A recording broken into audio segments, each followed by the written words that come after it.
किधर गए सुल्तान महमूद गजनवी, कहाँ हैं शहाबुद्दीन गौरी, कहाँ हैं वो लोग जो मैदानों में आकर सिर्फ उनका नाम लिया जाता था तो दुनिया कांप जाती थी, वो कहाँ गए? उठ गए सब लोग, चले गए, खत्म हो गया मामला। वक्त अब हमारी तरफ बढ़ रहा है, अब तेजी है, अब पैगाम अजल आया, कई हमारे इर्द गिर्द से उठा के ले गया। अब हमें भी तो वापस लौटना है ना, तो कुछ तैयारी कर लें, कुछ इरादा कर लें। और बारगाह रब रसूल की इस तरह की है कि बस जाने की देर है, बस सिर्फ जाने की देर है, सिर्फ जाने की। और अल्लाह रसूल की बारगाह दोस्तों वो वाली है कि जहाँ ना ज़्यादा मिन्नत भी नहीं करनी पड़ती। वो जो 4-5 लोग थे ना मक्का मुकरमा में, इन्होंने बहुत ही इस्लाम की मुखालफत की हद कर दी थी, उनके लिए हुक्म हुआ था जहाँ मिले कत्ल कर दो। इकरमा थे, इब्ने खतल थे, कुछ और लोग थे। तो पता है उनको किसी ने मशवरा क्या दिया था? किसी काफिर ने मशवरा दिया, पर पता सलाह क्या दी थी? उसने कहा था तुमने बड़ी ज्यादतियां की हैं, बड़े बेअदब हो, किसी सहाबी के काबू ना आना, मार दिए जाओगे, अपनी खताओं के सबब से तुम मार दिए जाओगे। लेकिन अगर किसी तरीके छुपते छुपाते रसूल पाक की बारगाह में पहुंच जाओ ना, अगर वहां किसी तरीके चले जाओ, हमने पूछा माफी कैसे मांगेंगे, मुंह कैसे दिखाएंगे, हमने इतने जुल्म किए, इतनी ज्यादतियां की, कैसे माफी मांगेंगे? तो कहने वाले ने कहा कह नहीं, कुछ नहीं, तुम बस कह देना हम आ गए, इससे ज्यादा तो बात ही कोई नहीं, इतना ही तो सिर्फ कहना है आ गए, और ना आते तो जाते भी कहते, बस तुम इतना कह देना इन्ना लब्दा इज़ा तारफा सुम्मा ताबा ताबल्लाहु अलैहि। नबी करीम अलैहिस्सलाम ने फरमाया बंदा जब आके कहता है ना या अल्लाह मैं भूल गया था, गलती हो गई, इन्ना लब्दा इज़ा तारफा, मान जू गया हूँ, मान जू गया, गलती हो गई, जब कहता है ना मैं भूल गया, सुम्मा ताबा, फिर वो तौबा करता, ताबल्लाहु अलैहि, अल्लाह देर करता ही नहीं, फौरन तौबा को कबूल फरमा लेता। हमारे यहाँ ना कुछ लोग तो तबन सख्त हैं, अल्लाह माफ़ फरमाए, और कुछ रद्द अमल के तौर पर सख्त हो गए। कुछ बातें दिलों में बैठ गई हैं जिन्होंने तबीयतों को सख्त कर दिया है। कभी कहें आप बहू से कि चलो बूढ़ी सास से अगर कभी को बात सख्त निकल गई है तो माफ़ कर दे, वो तैयार नहीं होती, वो कहती है तुम्हें पता नहीं मेरे साथ क्या कुछ हुआ। कभी सास से कहा जाए ना चलो भूल गई थी बच्ची तो आप दरगुजर कर दें, तो कहती है तुम्हें पता नहीं मेरे अंदर सख्ती कितनी आ गई है, दुख कितने बैठ गए।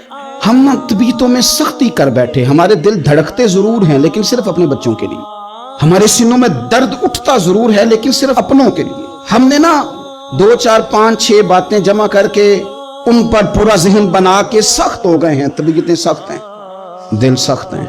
मेरे नबी पाक सल्लल्लाहु ताला अलैहि वसल्लम ने फरमाया, ये हदीस मुस्लिम शरीफ में मौजूद है, फरमाया जन्नत में वो लोग दाखिल किए जाएंगे जिनके दिल चिड़ियों की तरह नरम है, नरम दिल के लोग, माफ कर देने वाले, जल्दी मान जाने वाले। एक साहब थे, अपने भाई से नाराज हो गए और उन्होंने रिश्ते से इनकार कर दिया, पहले उनके बेटे की वहीं पे निस्बत थी, इनकार कर दिया। कई लोगों ने उनसे कहा, मैंने भी कहा, तो वो कहने लगे पीर साहब इज्जत बड़ी करता हूँ आपकी, लेकिन मैं मर्द हूँ, एक दफ़ा ना कर दूँ तो फिर हाँ नहीं किया करता। तो मैंने उस साहब से कहा, मैंने कहा यूँ ना कर, अगर सुबह क़यामत तेरे बारे में कोई सख्त फैसला आ जाए और रब को मनाना हो किसी मकाम पर तो तू क्या कहेगा? बहाने बना बना के हम सख्त हो गए, दिल इतने सख्त पत्थर कर लिए, मैं फलां होता हूँ जी, मैं नहीं दोबारा किसी की सुनता। और खुदा के बंदो, मेरे नबी पाक अलैहिस्सलाम ने फरमाया मोमिन तो इस तरह होता है जिस तरह ऊंट के नाक में नकेल होती है, बिठा दो तो बैठ गया, उठ जाओ तो उठ गया। और हुजूर ने फरमाया वो लोग जो बहुत बद इखलाक हैं, झगड़ालू हैं, फसादी हैं, सख्त दिल हैं, वो लोग जन्नत में नहीं जाएंगे। जो झगड़े करते फिरते हैं, झगड़ालू लोग हैं। अजीज दोस्तों, अपनी जिंदगी के अंदर तबीयत में नरमी, अगर तबीयत नरम हो गई ना जी, मिजाज में नरमी आ गई, तो फिर आप महसूस करेंगे कि आप माफ करते भी जल्दी हैं और माफी देते भी जल्दी हैं। फिर आपके ताल्लुकात बचेंगे, आपकी निस्बतें बचेंगी, आपके बहुत सारे रिश्तों में कुर्बत आएगी, टूटेंगे नहीं। एक तो दिल नरम करें, किसी शख्स के बारे में दिल में कोई बात है तो उसे माफ करें और माफी दें।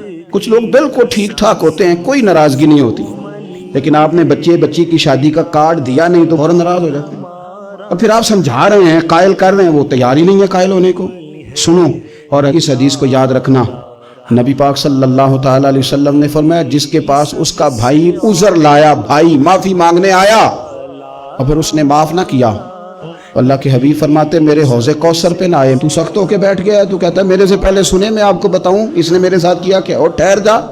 اگر حساب کتاب کے بعد معافی والا اصول رکھ لیا جائے کہ پہلے حساب کتاب ہوگا، غلطیوں کا مداوع ہوگا، پھر معافی ہوگی، تو یہی حساب اگر رب کریم بندوں کے ساتھ کرے تو پھر میں اور آپ کدھر جائیں گے؟ تو اس سادی بات پہ آ جاؤ نا، تو دو جملوں میں حضور نے سمجھائی ہے، فرمایا تم رب کے بندوں کو معاف کر دو، اللہ تمہیں معاف کر دے گا۔ تو آج کی شب سے پہلے، آج کے دن سے پہلے، رمضان المبارک کے تشریف لانے سے پہلے اپنی طبیعت کے اندر ایسا ذوق لائیں، ایسی طبیعت لائیں کہ ہم نے معافی دینی بھی ہے اور معافی لینی بھی ہے۔ بعض اوقات ہم رسم ادا کرتے ہیں شب برات سے پہلے، یہ سوشل میڈیا پہ چل گیا، فلانے کو فلان کہہ دیا، اگر کوئی کبھی ہوئی نا تو معاف، ایسے تو نہیں نا معافیاں ہوتی۔ ہمیں پتہ ہوتا ہے ہم سے کون ناراض ہے، ہمیں خبر ہوتی ہے ہم نے کس کو تکلیف دی، ہمیں پتہ ہوتا ہے کس نے ہمارے لہجوں سے پریشانی پائی ہے، کون ہے جو ہماری وجہ سے اذیت کا شکار ہے، تو اس سے جا کے معافی مانگے، تو یہ چیزیں معافی کا سبب بن جائیں گی۔ اور پھر میرے نبی پاک صلی اللہ علیہ وسلم نے 2-4 چیزیں اور بھی بیان کی ہیں، میرا دل کرتا ہے کہ وہ بھی ذرا آپ کو عرض کر دوں۔ حضور سید عالم علیہ السلام نے نا جنت میں لے جانے والے جب اعمال بیان کیے تو حضور علیہ السلام نے فرمایا کہ ایک تو زکوٰۃ صحیح ادا کرنا، شرک سے بچنا، توحید پہ قائم رہنا، اور زکوٰۃ ٹھیک ادا کرنا، اور اپنے رشتہ داروں سے اچھا سلوک کرنا، جنت میں داخل ہو جاؤ گے۔ یہ جو ہمارے زیادہ قریبی لوگ ہوتے ہیں نا، ان کا حق بھی شریعت نے زیادہ رکھا ہے، اور یہ بعضوں کا تکلیف بھی زیادہ دیتے ہیں۔ لیکن میرے عزیز ایک بات سمجھ لیں اچھی طرح سے اور اپنے دل میں بٹھا لیں، میں نے درجنوں بار کہی ہے، پھر کہتا ہوں، اللہ تعالیٰ نے جو خاندان میرے لیے پسند کیا ہے نا، مالک نے مجھے وہاں پیدا کیا ہے، تو جو چچا اللہ نے میرے لیے پسند کیا ہے وہ مجھے بھی پسند ہونا چاہیے، اور جو ماموں اللہ نے میرے لیے پسند کیا ہے وہ مجھے بھی پسند ہونا چاہیے۔ انسانوں کے اندر کمزوریاں بھی ہوتی ہیں، خوبیاں بھی ہوتی ہیں، لیکن ہمارا یہ مسئلہ بن جاتا ہے کہ ہم نہ صرف کمزوریوں کو ڈسکس کرتے ہیں، خوبیوں کا تذکرہ کرتے ہی نہیں، اپنے مزاج کے اندر اس بات کو آپ نے پیدا کرنا ہے۔ آج ایک اور ارادہ بھی کریں، ایک اور اپنے ذہن کے اندر بات بھی زیادہ شوق کے ساتھ پیدا کریں۔ آپ یہ کوشش کریں کہ اپنی صلاحیتوں کو دیکھیں کہ آپ میں کیا خوبی ہے، بولنے کی ہے، لکھنے کی ہے، مال خرچ کرنے کی ہے، کسی کو پیغام دینے کی ہے۔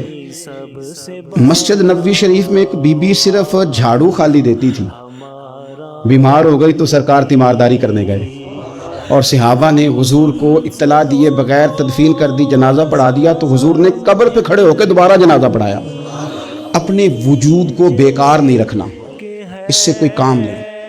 اللہ فرماتے ہیں افحسبتم انما خلقناکم عبثا وانکم الینا لا ترجعون، فرمایا تم کیا سمجھتے ہو ہم نے تمہیں بیکار پیدا کیا ہے، اور کیا سمجھتے ہو تم نے لوٹ کر ہمارے پاس آنا نہیں؟ ویڈیو دیکھنے کا شکریہ۔ اگر آپ چینل پر نئے ہیں تو سبسکرائب کر لیں، اور ساتھ ہی ساتھ بیل آئیکن پر بھی کلک کر دیں تاکہ یوٹیوب ہماری ہر ویڈیو کا نوٹیفیکیشن سب سے پہلے آپ کو بھیج دے۔ جزاک اللہ۔